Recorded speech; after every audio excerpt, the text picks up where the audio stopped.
Olá, pessoal da VEM!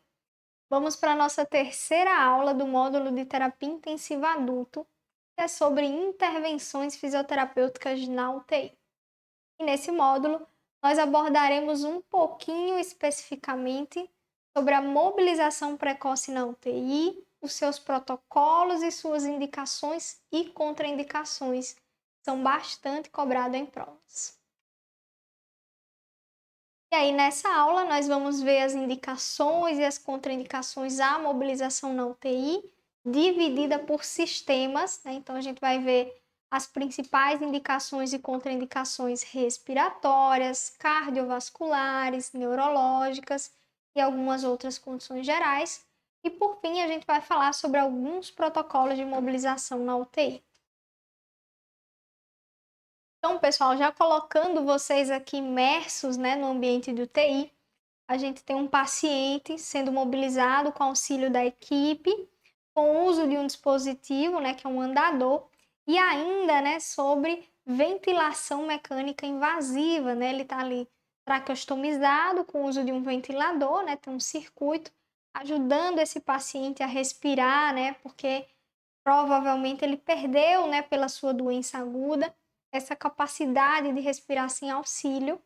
E aí a equipe está se mobilizando aí para que ele consiga se mexer, ganhar de novo a sua funcionalidade, e isso inclusive também vai ajudar ao desmame ventilatório para que ele consiga sair desse ventilador e respirar sozinho, ter suas funções motoras novamente conseguidas, né, com o auxílio da equipe.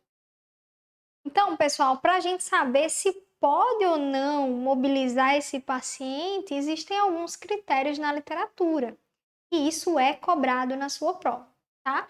Então, eu vou mostrar para vocês, né, um protocolo bem conhecido, né, um guia clínico que mostra essas indicações e contraindicações através de sinais de semáforo, tá? Então, fica mais visual para vocês conseguirem aprender, né, para a prova de vocês. Então, esse guia de semáforo ele vai mostrar condições que são verde, que são aquelas condições de baixo risco, onde eu posso mobilizar o meu paciente sem nenhum, né, sem muitos riscos. Então, eu consigo progredir a mobilização com esse paciente. As condições amarelas, né, que tem um triângulo ali amarelo, que pode ter um potencial risco, então eu preciso ter muita atenção e discutir com a equipe antes de mobilizar esse paciente, tá? É como se fosse uma contraindicação relativa. E por fim, eu tenho aí o sinal vermelho, que é onde eu realmente não devo mobilizar, porque eu tenho um alto risco de eventos adversos. Bom, então vamos começar pelas considerações respiratórias, tá? As considerações respiratórias em que a gente precisa fixar são a questão da intubação e traqueostomia, que é uma coisa que muitas vezes a gente tem, né, leigamente essa noção de que o paciente intubado, o paciente traqueostomizado, ele deve ficar ali quieto no leito. Isso é um grande mito, né, porque os pacientes traqueostomizados e intubados, só pela presença desse dispositivo, eles não são contraindicados à mobilização. Pelo contrário, como vocês estão vendo aí, tanto no leito quanto fora do leito, eles podem fazer exercício. Com relação aos parâmetros ventilatórios, né? A FiO2, que é a fração inspirada de oxigênio, é a quantidade de oferta de oxigênio que você está oferecendo ali para o paciente. Então, quando essa fração é inferior a 60%, o paciente pode ser mobilizado tanto no leito quanto fora do leito. Quando essa fração é superior a 60%, existe um sinal amarelo. Você deve avaliar cada caso, discutir com a equipe antes de mobilizar, tá? Com relação à saturação periférica de oxigênio, se ela for maior do que 90, maior ou igual, você pode mobilizar tanto no leito quanto fora do leito. Se for menor do que 90, é discutível no leito e contraindicado fora do leito, tá bom? Então, se o paciente já está saturando abaixo de 90, não vale a pena você tirar esse paciente do leito, porque vai exigir muito do metabolismo e provavelmente você vai submeter o paciente a uma dessaturação, que pode acabar numa condição de risco elevado, tá? Com relação à frequência respiratória, pessoal, se ele tiver uma frequência abaixo de 30, menor ou igual, você pode fazer exercício tanto no leito quanto fora do leito.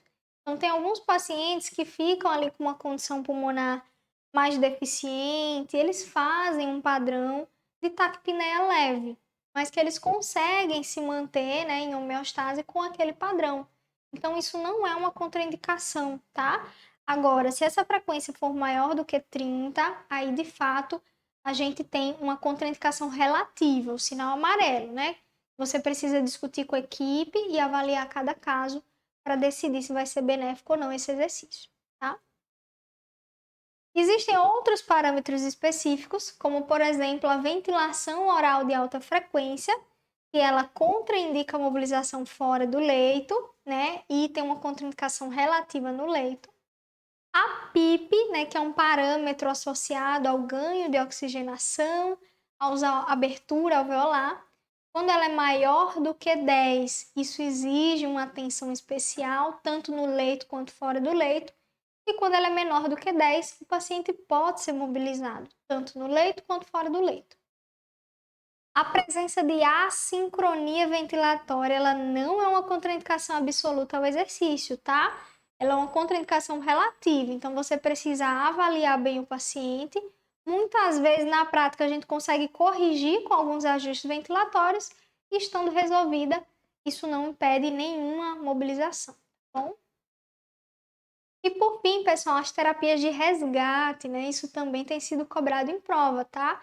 Então, pacientes que precisam de óxido nítrico, é preciso discutir. Pacientes precisam de prostaciclina, que às vezes é para a gente conseguir manter ali o débito, né? Por meio de alguns componentes vasculares em pacientes com doenças cardíacas congênitas, também é discutível. Mas paciente em posição prona não tem o que discutir. Esse paciente não pode fazer exercício, tá? Ele está numa condição super grave de baixa oxigenação, por isso foi indicado a prona. Logo, né, tanto pela posição mecânica quanto pela indicação da prona, esse paciente não tem indicação de fazer exercício, tanto no leito quanto fora do leito, ok? É contraindicado. E agora, pessoal, vamos para as condições cardiovasculares. Sobre as condições cardiovasculares, a gente vai começar falando da pressão arterial. Então, sobre a pressão arterial, um ponto já bem importante, né, que coloca ali uma grande contraindicação, são as emergências hipertensivas. Ou seja, aquilo que eu falei lá para vocês na aula de semiologia. Uma pressão arterial sistólica acima de 180, ou uma diastólica acima de 110, ou uma pressão arterial média acima de 120, vão indicar aí pacientes com hipertensão grave e, portanto, você não vai fazer exercício nem no leito, nem fora do leito, ok? Além disso, ele vai falar um pouquinho depois da pressão arterial média sob o uso de drogas. Então, pacientes que estão ali com pressões abaixo do que você gostaria que eles tivessem, né, causando sintoma, ou com drogas em alta, né, vazão ou em ascensão, eles vão contraindicar exercícios fora do leito. E no leito é discutível, vai depender de quão baixo está aquela pressão, se aquela pressão é baixa, mas para aquele paciente é um nível adequado para ele. Então vai ser discutível, mas fora do leito a gente vai contraindicar também. Pacientes que estão com pressão ali perto do normal, mesmo com suporte de drogas vasoativas, eles podem fazer exercício, né? Vejam só o cartão verde ali. É o que eu falei para vocês. Se o paciente está recebendo uso de drogas, mas está com valores normais ou próximo dos normais, isso não contraindica a mobilização, tanto no leito quanto fora do leito, tá? E aí, por fim, pessoal, pacientes que estão ali, né, com pressões abaixo, recebendo alto suporte de droga, a gente também contraindica fora do leito, tá? E no leito a gente vai discutir. Importante aqui nesse último tópico da condição cardiovascular é a hipertensão pulmonar, né? Então, uma condição que exige cuidado quando é um nível de hipertensão pulmonar severo, né? Então, você vai precisar discutir a mobilização tanto no leito quanto fora do leito. Saindo da pressão arterial, vamos falar agora sobre ritmo cardíaco, né? Sobre as bradicardias ou as taquicardias. Quando o paciente tem uma bradicardia importante, que eu já falei para vocês, com frequência cardíaca abaixo de 40, esse paciente tem indicação de tratamento de emergência com uso de marca-passo. Nesse caso, o paciente que requer tratamento de emergência para bradicardia é contraindicado o exercício no leito e fora do leito. Esse paciente precisa resolver esse problema e não fazer exercício, tá? Já paciente que tem uma bradicardia sinusal, que não indica tratamento, ou seja, um paciente que tem frequência de 50, porque está às vezes até em uso de uma medicação para baixar essa frequência, para diminuir o consumo de oxigênio no miocárdio, esse paciente ele pode ser discutido, né, sobre o exercício, se ele já consegue fazer exercício ou não, tanto no leito quanto fora do leito. E aí existe uma condição que é o paciente que tem um marca-passo passado ali externamente, né, com um catéter transvenoso ou epicárdico, e aí ele pode estar dependente do ritmo ou não dependente. Se ele está dependente do ritmo, significa assim: se você for andar com ele no corredor do hospital, por exemplo, e ele perder aquele marca-passo, ele vai parar, né? Ou vai ter uma frequência cardíaca muito baixa, quase compatível aí com a parada, né? Frequência de 30, de 20, às vezes a ausência mesmo de frequência, e isso é uma condição muito grave, né? Portanto, pacientes que têm marca-passo externo, não é aquele que está dentro da pele, é aquele dispositivo que sai, né? Tem um catéter ali, mas ele sai e tem um dispositivozinho externo. Então, esses pacientes, mobilizar fora do leito é contraindicado pelo risco de perda, né? Daquele marca-passo. Já no leito é discutível. Então, se ele está lá com um marca-passo bem posicionado, é um paciente consciente, que você consegue orientar, né, para que ele movimente pouco aquele local, é possível que você faça algum tipo de exercício. Então, é discutível, tá? Sobre as taquiarritmias, né? Pacientes com frequência acima de 150, eles contraindicam exercício fora do leito, que é o que a gente tinha comentado na semiologia. E já no leito é possível até discutir em certos casos, tá? Entre 120 e 150 fica naquele limite de discussão, né? Paciente com 130, pode ser que ele consiga fazer algum tipo de exercício, mas a gente já fica muito atento nessas condições, tá? E paciente com taquicardia abaixo de 120 não tem nenhuma contraindicação. E aí, pessoal, vamos entrar nos dispositivos. Então, pacientes que estão em uso de BIA, que é o famoso balão intraórtico, eles podem ser mobilizados, desde que seja no leito, para não ter perda, o risco de perda do catéter que introduz lá o balão na saída da aorta, tá? Já fora do leito é contraindicado justamente por conta disso, né? O risco de perder o balão intraórtico. Já a ECMO, né, que é outro dispositivo em que a gente consegue fazer uma circulação e a ventilação, né, a respiração, a troca de gases por meio de uma membrana fora do corpo, né? Isso a gente também vai precisar analisar qual é a via de entrada da ECMO. Então, se é uma via femoral ou subclávia, né, a gente vai até, não precisa contraindicar o exercício no leito, ele é indicado, mas fora do leito ele é contraindicado, porque é uma via arterial, né, que tem um risco de perda e de sangramento potencialmente fatal. Já se você tem uma ECMO, né, por veia central, né, uma ECMO por cateterização venosa, é possível que o exercício seja feito no leito, né, protegendo aquele local de inserção, e a parte fora do leito ela fica em discussão, né? Então a gente viu na pandemia vários vídeos de pacientes com ECMO, que eram ECMO venosa, que eles andavam no corredor com a ECMO, né, indo junto com eles. Então é possível discutir, mas a gente vai precisar de muita atenção, tá? E por fim, pessoal, algumas outras considerações vasculares, né? Paciente com choque, né, que é com uma perfusão muito reduzida, com lactato acima de 4 milimol, casando aí com a nossa aula anterior, é um paciente que você vai precisar discutir. Então, não é uma contraindicação absoluta, mas você vai precisar pesar se vale a pena fazer exercício um paciente com lactato já aumentado. Além disso, o paciente com suspeita de tromboembolismo pulmonar ou trombose venosa profunda, a gente vai precisar discutir também cada caso, né, se ele já está tratado, se ainda tem alguma condição suspeita, para que a gente não faça exercício e não gere risco de deslocamento de novos trombos, tá? E por fim, né, paciente com isquemia cardíaca, se o paciente está lá ainda infartando, com ainda alguma artéria obstruída, em que gere dor cardíaca, dor precordial, eletro com sinais de infradesnivelamento ou supradesnivelamento de segmento ST, ou aquelas enzimas cardíacas da aula anterior aumentadas, isso vai mostrar para a gente isquemia cardíaca e a gente vai contraindicar exercício fora do leito, tá? E aí, por fim, pessoal, entrando nas considerações neurológicas, a gente vai falar um pouquinho sobre nível de consciência, delírio, né, a pressão intracraniana e algumas coisas a respeito dessa avaliação de pressão intracraniana, tá bom? Então vamos lá.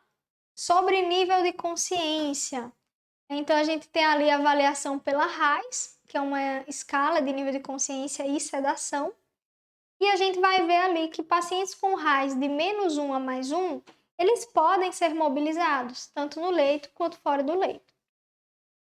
Já pacientes com -2 a +2, a gente vai precisar discutir, porque são pacientes que podem estar mais agressivos, né, e podem ter risco de perder os dispositivos. Então, é preciso uma discussão antes dessa mobilização. Pacientes com RAIS abaixo de -2, ou seja, com sedação mais profunda, a gente já contraindica exercício fora do leito, porque o paciente ele não vai auxiliar em nada, ele está muito sedado. E pacientes muito combativos, ou seja, RAIS acima de -2, isso vai contraindicar tanto no leito quanto fora do leito, porque ele acaba sendo um risco ao próprio tratamento e ao terapeuta também. O próximo ponto é a avaliação do delírio, gente. Então, o paciente em UTI, ele tem muito risco de apresentar delírio, porque ele está num local diferente, com pessoas diferentes. Isso acontece muito em paciente idoso, né? E ele tem uma confusão ali transitória, né? Da sua habilidade de entender o contexto ali ao seu redor, causada muitas vezes pelo próprio cenário, pela doença ou até por intervenções medicamentosas. Então, o paciente com delírio, que a gente normalmente avalia pela escala QEM-UCU, sugiro vocês procurarem também. Essa escala é uma escala rápida de avaliação de delírio. E se o paciente tem delírio, né, na verdade, a gente não contraindica a mobilização. Pelo contrário, a mobilização ela é uma das formas não farmacológicas eficazes no tratamento do delírio. Então, se você chega para o paciente ele está confuso, ele não responde bem às suas perguntas, muitas vezes você fazer a mobilização, orientá-lo sobre tempo e espaço, né? Mostrar para ele que ele tem as suas atividades funcionais preservadas, diminui a incidência do delírio, ok? Então, é muito importante que o paciente com delírio, desde que ele tenha uma capacidade, né, de seguir comandos simples, como a gente vê aí no segundo ponto, ele pode fazer exercício. Se ele não tem essa capacidade de responder comandos simples, pode ser que você discuta essa mobilização fora do leito. E se realmente ele não tem nenhuma capacidade de resposta, aí a gente vai discutir se vale a pena mobilizar no leito ou fora do leito, ok? Porque aí ele não vai te ajudar, né? Pode ter um risco de queda maior. Então aí é onde você vai realmente pesar essa mobilização. Sobre a pressão intracraniana, né? E aí já vem um grande sinal vermelho. que é justamente pacientes que têm sinais ativos de hipertensão intracraniana, tá? Então, esses pacientes com sinais de hipertensão intracraniana, a gente não vai mobilizar nem no leito, nem fora do leito. Então, muito cuidado com esses pacientes com hipertensão intracraniana ativa, tá?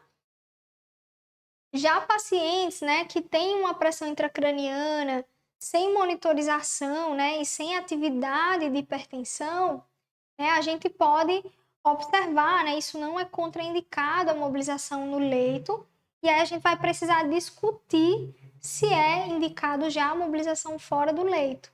Então, algumas recomendações de mobilização para paciente neurocrítico pedem pelo menos 48 horas de estabilização daquela condição para que a gente mobilize fora do leito, tá? Mesmo sem dispositivo de monitorização da PIC, né, da pressão intracraniana. E aí existem algumas outras condições que não são neurológicas, são condições gerais, como por exemplo a presença de dreno, né, dreno lombar aqui não clampeado. Então, um paciente que tem um dreno lombar não clampeado, ele pode ser mobilizado no leito, mas é contraindicada a mobilização fora do leito, tá? Pelo risco de deslocamento desse dreno numa região ali muito nobre, muito perto da espinha, né, da medula espinhal, tá? Já o dreno subgaleal, né, um dreno que você pode mobilizar no leito, mas é discutível fora do leito. E a gente tem outras condições, como, por exemplo, uma fixação da coluna, né, um paciente que sofreu um trauma medular, por exemplo. Esse paciente está com necessidade de fixação dessa coluna para evitar movimento, né, e correr o risco, por exemplo, de ter uma lesão maior dessa medula espinhal. Esse paciente ele está totalmente contraindicado a mobilização no leito ou fora do leito, tá, gente? Então, pacientes com lesão da medula, que estão precisando de fixação, né, a gente não vai mobilizar, né? Esse paciente ele vai ficar imóvel para evitar maiores riscos de lesão a essa medula, ok? E aí vem outras condições, como por exemplo o vasoespasmo, a hemorragia subaracnoide, né? Um aneurisma não clipado. Então, geralmente essas condições, ou a própria lesão espinhal aguda, elas vão exigir que você tenha um tempo de estabilização daquela condição, que normalmente vai ser esse tempo das UTIs neurológicas, que são de 48 horas da estabilização. Então, se esses pacientes, né, têm mais de 48 horas com estabilidade clínica, então esses pacientes eles conseguem sim ser mobilizados desde que você mantenha essa atenção, né, aos sinais de hipertensão intracraniana e essa avaliação neurológica. Bom, pessoal, e para a gente finalizar, né, nessa nossa terceira aula de terapia intensiva adulto, a gente vai falar agora sobre os protocolos de mobilização na UTI, tá? Então, esse é um dos primeiros protocolos de mobilização precoce na UTI, que é do Morris, em 2008. E ele vai ter alguns estágios, né, em que o paciente de UTI ele vai avançando no ganho de mobilidade na UTI. Então, no estágio 1, o paciente está inconsciente e ele vai realizar atividades passivas, né, de membros, dos 4 membros, mobilização passiva das articulações. E aí, quando ele estiver consciente, ele vai alcançar o estágio 2, que aí já vai ter alguns exercícios assistidos, né, para flexo extensão dos 4 membros, aqui ele coloca 10 vezes. E aí você também vai estimular, né, o paciente a sedestar no leito, né, por no mínimo 20 minutos.